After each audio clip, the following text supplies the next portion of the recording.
নমস্কার বন্ধুরা, লিপি রান্নাঘরে আপনাদের স্বাগত। আজকে আমি আপনাদের রান্না করে দেখাবো টমেটো দিয়ে পাতলা করে মটরের ডাল। তো বন্ধুরা, কিভাবে আমি এই ডাল রান্না করেছি সেটা আপনারা দেখে নিন। আমি টমেটোতে ডাল রান্না করার জন্য আমি এখানে দুটো টমেটো নিয়েছি, কাঁচামরিচ নিয়েছি, আর নিয়েছি এখানে মটরের ডাল, 1 বাটি মটরের ডাল। এখন আমি ডালটা ধুয়ে আমি পাতিলাতে বসিয়ে দেব। পাতিলাতে আমি জল নিয়েছি। এখন চুলাতে আমি পাতিলাটা বসিয়ে দিয়েছি, তার মধ্যে আমি ডাল দিয়ে দিয়েছি।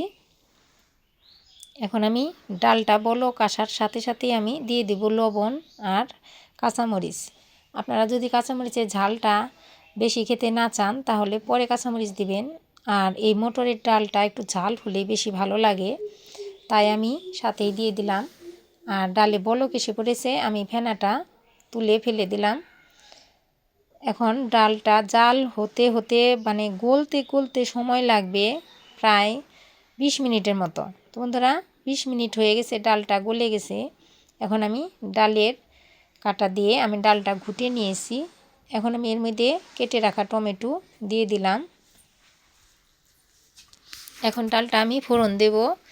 আর ডালটা নামিয়ে নিলাম পাতিলে থেকে, একটা গামলাতে নামিয়ে নিলাম। এখন কড়াইতে দিয়ে দিব তেল।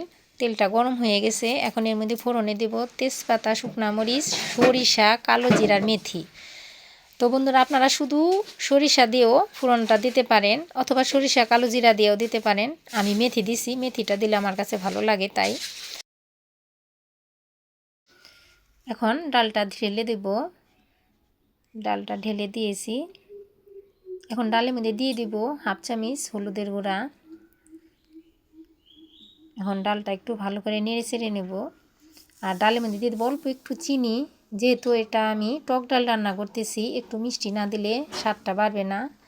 আর এই মিষ্টিটা দিলে স্বাদটা বাড়ে। আর ডালের মধ্যে আর একটু লবণ দিয়ে দিলাম, লবণটা একটু কম হয়েছিল।